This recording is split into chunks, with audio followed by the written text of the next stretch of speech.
नमस्कार, आदाब। दुनिया अपडेट में आपका स्वागत है। आइए आपको दिखाते हैं क्या क्या घटा दुनिया में इस हफ्ते, लेकिन सबसे पहले एक नजर डालते हैं सुर्खियों पर। दोस्ती और अमन के वायदे के बावजूद पाकिस्तान ने भारत को फिर से दिया धोखा। उत्तर कोरिया ने किया हाइड्रोजन बम का परीक्षण, पूरी दुनिया हुई परेशान।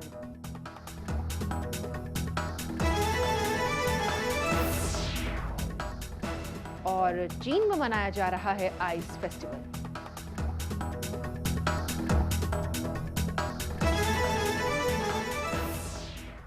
भारत को एक बार फिर पाकिस्तान पर एतबार का खमियाजा भुगतना पड़ा है। प्रधानमंत्री मोदी की पाक यात्रा के कुछ ही दिन बाद पठानकोट एयरबेस पर आतंकवादी हमला हुआ। इस हमले में जैश ए मोहम्मद और पाकिस्तान की सीक्रेट एजेंसी आईएसआई का हाथ बताया जा रहा है। हमले से संबंधित तमाम सबूत पाकिस्तान को सौंपे जा चुके हैं। भारत पर दहशतगर्दाना हमला करके पाकिस्तान ने एक बार फिर साबित कर दिया कि उसकी दिलचस्पी अमन मुज़ाकरात में नहीं, बल्कि भारत को परेशान करने में है। पठानकोट हमले ने पाकिस्तान की बदनीयती एक बार फिर से उजागर कर दी है। एक तरफ जब पाकिस्तान के साथ दोस्ताना ताल्लुकात कायम करने की बात चल रही थी, रिश्तों के नए समीकरण बन रहे थे, उसी दौरान पाकिस्तान के इशारे पर भेजे गए आतंकवादी पठानकोट में हमला करके अपने खूनी इरादे जाहिर कर रहे थे।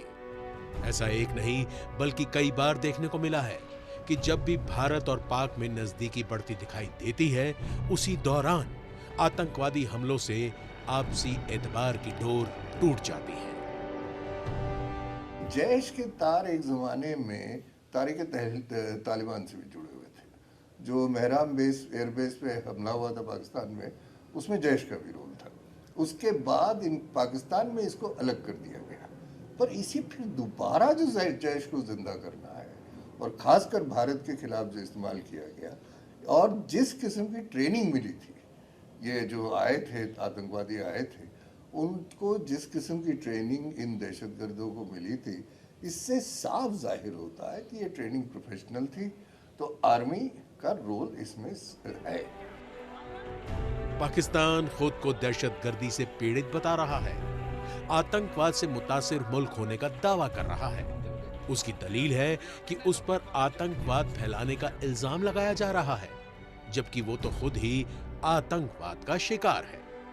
पाकिस्तान का यह भी कहना है कि उसके तो कई बड़े बड़े सेना अधिकारी आतंकवादियों के जरिए मारे गए हैं।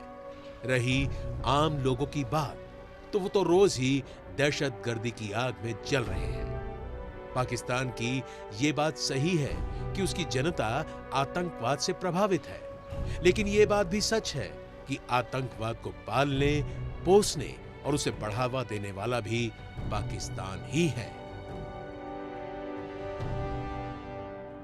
डेफिनेटली ये क्रॉस बॉर्डर इशू है।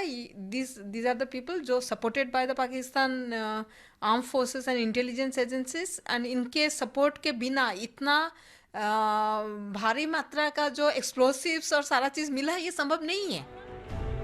अंतर्राष्ट्रीय दबाव में पाकिस्तान ने आतंकवादी संगठनों के खिलाफ प्रतिबंधों को तो मंजूरी दी है, लेकिन इस पर कभी सख्ती से अमल नहीं किया गया।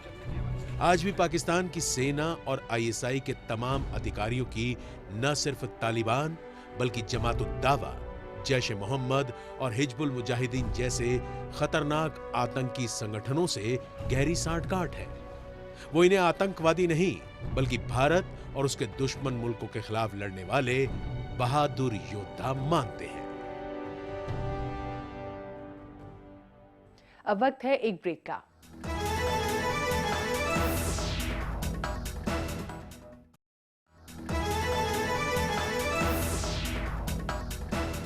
अपनी बेजा हरकतों से उत्तर कोरिया पूरी दुनिया को चौंकाने और डराने की कोशिश करता आया है। आए दिन इस रहस्यमयी देश और उसके तानाशाह नेता के किस्से सुनने में आते हैं, लेकिन पिछले दिनों उत्तर कोरिया ने जो किया उसकी उम्मीद किसी को नहीं थी। इस पिछड़े लेकिन बेहद ताकतवर देश ने हाइड्रोजन बम का सफलतापूर्वक परीक्षण किया। हालांकि उत्तर कोरिया के दावों पर अभी कई देशों को संदेह है। कई लोगों का मानना है कि यह हाइड्रोजन बम नहीं बल्कि परमाणु बम था। लेकिन अगर कोरिया का दावा सही है और उसने वाकई हाइड्रोजन बम बना लिया है, तो ये ना सिर्फ उसके पड़ोसियों बल्कि सारी दुनिया के लिए बेहद बुरी खबर है। जश्न मनाते लोगों की ये तस्वीरें हैं उत्तर कोरिया की राजधानी प्योनयांग की। ये सभी अपने मुल्क द्वारा हाइड्रोजन बम का परीक्षण किए जाने से बेहद खुश हैं। 8 जनवरी को नॉर्थ कोरिया के supreme leader Kim Jong Un का बर्थडे था और इसे उनका बर्थडे गिफ्ट कहा गया है। बेहद सनकी और अक्खड़ मिजाज के किम ने कहा था कि 2016 की शुरुआत धमाके के साथ करो, ब्लास्ट से सबको चौंका दो, पूरी दुनिया देखे कि हमारे पास कितनी एटमी ताकत है। और कोरियन आर्मी ने उसकी ये इच्छा पूरी कर दी।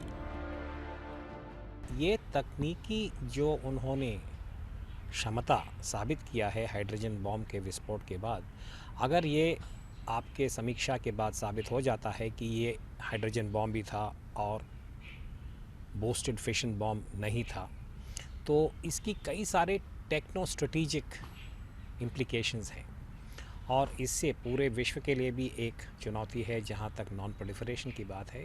पर साथ साथ अगर कोई भी एक सबक है इराक और लिबिया के दुर्घटना के बाद, वो यही कि इस प्रकार के जो जटिल मुद्दे हैं उनको बातचीत से ही हल हो सकता है और नॉर्थ कोरिया को किसी प्रकार से नेगोशिएटिंग टेबल पे लाना बहुत ज़रूरी है।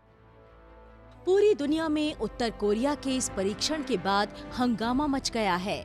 मामला कितना गंभीर है इसका अंदाजा इस बात से लगाया जा सकता है कि संयुक्त राष्ट्र सुरक्षा परिषद की इस मसले पर आपात बैठक हुई। उत्तर कोरिया का सबसे खास दोस्त चीन भी उसकी आलोचना करने से नहीं चूक रहा। सवाल है कि आखिर क्यों हाइड्रोजन बम के परीक्षण पर पूरी दुनिया में हाय तौबा मची हुई है। तो जनाब, इसका जवाब यूं है कि हाइड्रोजन बम दुनिया का सबसे शक्तिशाली बम है। ये द्वितीय विश्व युद्ध में हिरोशिमा और नागासाकी पर गिराए गए परमाणु बम के मुकाबले में कई गुना खतरनाक होता है। एक बड़े हाइड्रोजन बम के इस्तेमाल से एक या 2 शहर नहीं बल्कि पूरे देश को ही खत्म किया जा सकता है। If confirmed, this action would represent a grave violation of DPRK's international obligations not to produce or test nuclear weapons as determined in several UN Security Council resolutions, and also a threat to the peace and security of the entire Northeast Asia region and beyond.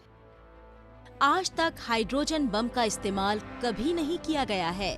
सन 1952 में America ने पहली बार hydrogen bomb बनाया था। रूस, Britain, चीन और France के पास भी हाइड्रोजन बम है। अब इस दौड़ में नॉर्थ कोरिया भी शामिल हो गया है। मुश्किल ये है कि उत्तर कोरिया दुनिया का सबसे गैर जिम्मेदार मुल्क है, जिसे ना तो अंतर्राष्ट्रीय नियम कानून की कोई परवाह है और ना ही अपने नागरिकों की। अब ये परीक्षण करके उत्तर कोरिया ने पूरी दुनिया से एक साथ दुश्मनी मोल ले ली है। We need to be serious if we're going to deal with these challenges. We need to challenge China to deal with its client state.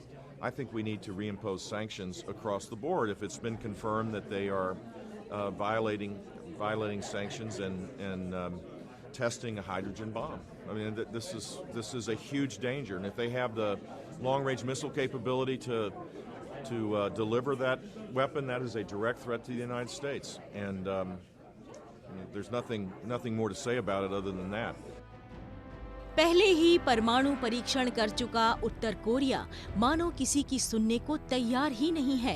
दुनिया उस पर और कड़े प्रतिबंधों की तैयारी कर रही है, लेकिन प्रतिबंध और चेतावनी पहले भी उत्तर कोरिया का रास्ता रोकने में नाकाम रही हैं। जब से इस देश की कमान नए नेता किम जोंग उन ने संभाली है, तब से नॉर्थ कोरिया पूरी तरह बेलगाम हो चुका है। यही वजह है कि तमाम पड़ोसी देश उसे एक बड़ा खतरा मान रहे हैं, जबकि नॉर्थ कोरिया का तर्क है कि वो ये सब खुद को सुरक्षित रखने के लिए कर रहा है। ये परमाणु परीक्षण अमेरिका के लिए भी खुली चुनौती है। अब देखना है कि अमेरिका इस बेलगाम देश से कैसे निपटता है। अब पेश है हमारा सेक्शन खबरें सुपरफास्ट। संयुक्त राष्ट्र का कहना है कि सीरिया की सरकार मडाया कस्बे में लोगों तक मदद पहुंचाने के लिए तैयार हो गई है। मडाया सीरिया का वो कस्बा है जहां विद्रोहियों का कब्जा है। मडाया के लोग भूखमरी की कगार पर हैं और उन्हें फौरन मदद की जरूरत है। मडाया में भूख की वजह से लोगों ने अब मिट्टी खाना शुरू कर दिया है क्योंकि यहाँ कुछ बचा ही नहीं है। मडाया लेबनान की सीमा से लगभग 25 किलोमीटर दूर है, जहां पिछले साल जुलाई से ही आतंकवादियों और सेना के बीच लड़ाई चल रही है। बेहतर टेक्नोलॉजी के इस्तेमाल से जिंदगी काफी आसान हो गई है।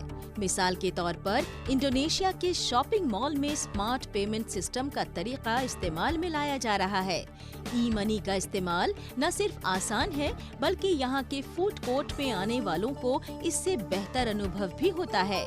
बड़े शॉपिंग मॉल में हर दिन हजारों लोग आते हैं। उन सब पर निगाह रखना भी एक बड़ी चुनौती है।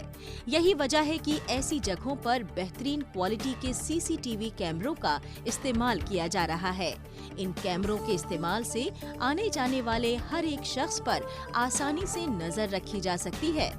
ऐसा बेहतरीन तकनीक के इस्तेमाल से ही मुमकिन हुआ है। तकनीक का एक और कमाल जापान में देखने को मिल रहा है। यहाँ एक कंपनी ने रोबो ट्रैक्टर विकसित किया है। इसका नाम है रोबोटोरा। इसमें जीपीएस सिस्टम का इस्तेमाल होता है। आजकल जापान में कृषि क्षेत्र में लेबर क्राइसिस पैदा हो गई है। ऐसे में रोबोटोरा एक बेहतर प्रयोग है। अभी इसका प्रयोग शुरुआती दौर में है और जल्द ही व्यापक तौर पर इसका विस्तार होगा। सऊदी अरब और ईरान में तनाव दिनों दिन बढ़ता जा रहा है। इस तनातनी का असर पूरे मिडिल ईस्ट पर पड़ रहा है। शिया धर्मगुरु निम्र अल निम्र को सऊदी अरब हुकूमत द्वारा मौत की सजा देने के बाद से ही दोनों देशों में खींचतान बढ़ गई है। ईरान में सऊदी अरब के वाणिज्यिक दूतावास पर हमले के बाद दोनों देशों ने एक दूसरे के यहाँ से दूतावास कर्मचारियों को वापस भेज दिया है। इसके अलावा दोनों देशों ने एक दूसरे के यहाँ हवाई उड़ान पर भी प्रतिबंध लगा दिया है। इस बीच कई देशों में सऊदी हुकूमत के फैसले के खिलाफ बड़े पैमाने पर विरोध प्रदर्शन हो रहे हैं। यहाँ पर लेते हैं एक और छोटा सा ब्रेक।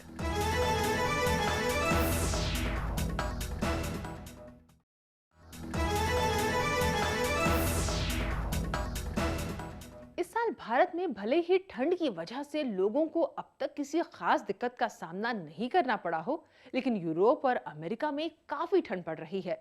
बर्फ की शक्ल में आसमान से सफेद आफत बरस रही है। ठंडक का असर चीन में भी साफ तौर पर देखा जा सकता है। हालांकि बर्फबारी से परेशान होने की बजाय चीन में इसका लुत्फ लिया जा रहा है। यही नहीं बल्कि वहां तो आइस फेस्टिवल भी मनाया जा रहा है।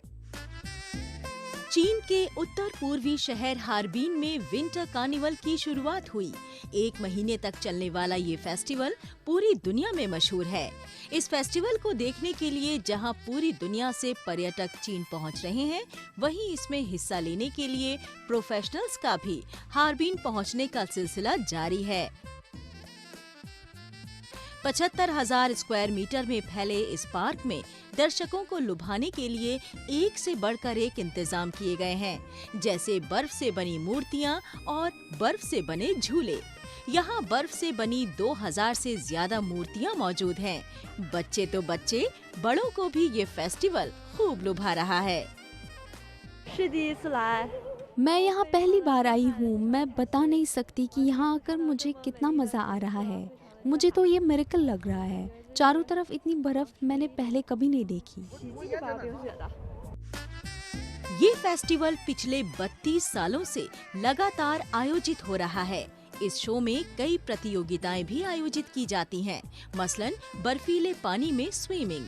यहाँ का तापमान सुनकर तो आपको ठिठुरन महसूस होने लगेगी। जानना चाहते हैं कि मनमोहक नजारे वाले इस वंडरलैंड का तापमान कितना है? -12 डिग्री सेल्सियस। इस भीषण ठंड के बावजूद यहाँ सैलानियों के आने का सिलसिला लगातार जारी है। ऐसी उम्मीद है कि इस बार इस फेस्टिवल का मजा उठाने के लिए 1 करोड़ से ज्यादा लोग यहाँ आएंगे। पानी बेहद ठंडा है। मुझे बर्फीले पानी में उतरने से पहले काफी डर लगता था, लेकिन मैंने हिम्मत जुटाई और मुझे लगा कि ये इतना मुश्किल भी नहीं है। फेस्टिवल इतना शानदार है तो इसके पीछे हजारों लोगों की कड़ी मेहनत छिपी हुई है। इसकी तैयारी कई दिनों से चल रही थी। बर्फ से मूर्तियां बनाने के लिए दुनिया भर के मशहूर कलाकारों को यहाँ बुलाया गया। हर बार स्नो पार्क को अलग अलग थीम पर सजाया जाता है, जिसके मुताबिक ही इसे डिजाइन किया जाता है। और इस बार का थीम था pearl on the crown of ice and snow. चारों तरफ बर्फ देखकर हमें और आपको भले ही सर्दी लग रही हो, लेकिन फेस्टिवल में भाग लेकर और हर तरफ बर्फ देखकर यहाँ आए लोगों की सर्दी छूमंतर हो गई। और अब पेश है हमारा सेक्शन ग्लैमर अपडेट।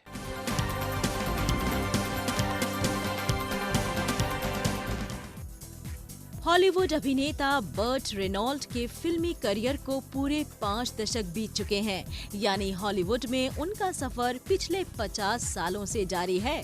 इस दौरान हुए तमाम खट्टे मीठे अनुभव से अपने फैंस को वाकिफ कराने के लिए उनकी आत्मकथा बट इनफ अबाउट मी जल्द ही बाजार में आ रही है। इस किताब में रेनॉल्ट की निजी जिंदगी और हॉलीवुड से जुड़े कई राज जानने को मिलेंगे। 80 साल के रेनॉल्ट की deliverance, action comedy, smoky and the bandit और बुगी नाइट्स कुछ ऐसी फिल्में हैं जो बॉक्स ऑफिस पर सुपरहिट साबित हुई हैं। बात चाहे हॉलीवुड की हो या फिर बॉलीवुड की, खेलों पर आधारित फिल्में कम ही बनती हैं। दरअसल इन फिल्मों को बॉक्स ऑफिस के लिहाज से बिकाऊ नहीं समझा जाता है, लेकिन अब हॉलीवुड में फुटबॉल पर आधारित एक नई फिल्म जल्द ही देखने को मिलेगी। इस फिल्म का नाम है कन्फ्यूजन। इसे सोनी फिल्म्स के बैनर तले बनाया गया है। अब देखना होगा कि खेलों पर बनी ये फिल्म सफल होती है या नहीं। अगर ये सफल होती है तो भविष्य में और भी ऐसी फिल्में नजर आ सकती हैं। फास्ट एंड फ्यूरियस सीरीज की फिल्में बॉक्स ऑफिस पर बेहतरीन कमाई करने वाली साबित हुई हैं। Latest film fast and furious 7 ने तो सफलता के सभी रिकॉर्ड तोड़ डाले थे। अब इसकी अगली कड़ी यानी फास्ट एंड फ्यूरियस 8 बनाने की तैयारी शुरू हो गई है। फिल्म के डायरेक्टर इसे किसी नई जगह शूट करना चाहते हैं। अब तक हुई फिल्मों की shooting Los Angeles, Abu Dhabi, London और जापान में हुई है। ऐसी खबर है कि नई फिल्म को क्यूबा में शूट किया जाएगा। अमेरिका और क्यूबा के रिश्तों में 50 साल बाद बेहतरी आई है। यही वजह है कि अमेरिकी लोगों का भी क्यूबा जाना आसान हो चला है। इसलिए फिल्म से जुड़े तमाम लोग क्यूबा की बेहतरीन लोकेशन पर ये फिल्म शूट करना चाहते हैं। स्टार वॉर्स सीरीज की नई फिल्म ने दर्शकों को भले ही लंबा इंतजार कराया हो, लेकिन जब से ये फिल्म रुपहले पर्दे पर आई है, इसे दर्शकों का भरपूर प्यार मिला है। स्क्रीन पर आने के साथ ही फिल्म ने सफलता के झंडे गाड़ने शुरू कर दिए और इसकी सफलताओं का सिलसिला अभी भी जारी है। अब फिल्म $760 मिलियन की कमाई करके अमेरिका और कनाडा की सर्वाधिक कमाई करने वाली फिल्म बन गई है। इसने 2009 में आई फिल्म अवतार का रिकॉर्ड तोड़ा है। हालांकि ग्लोबल तौर पर नंबर 1 बनने के लिए फिल्म को भी लंबा इंतजार करना पड़ेगा।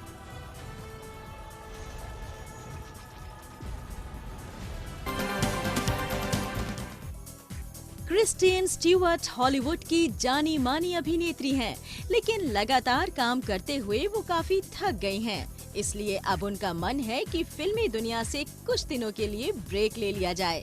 क्रिस्टीन इसके पहले भी वेकेशंस पर जाने का प्लान बना चुकी हैं, लेकिन उनकी ये ख्वाहिश पूरी नहीं हो सकी। जब क्रिस्टीन से पूछा गया कि वो छुट्टियों पर कहां और किसके साथ जाना पसंद करेंगी, तो उनका जवाब चौंकाने वाला था। क्रिस्टीन ने कहा कि वो छुट्टियों के दौरान कहीं बाहर नहीं जाएंगी, बल्कि अपने घर में ही आराम करेंगी। तो ये था दुनिया अपडेट। अगले हफ्ते फिर हाजिर होंगे और खबरों के साथ। तब तक के लिए दीजिए इजाजत। नमस्कार, खुदा हाफिज।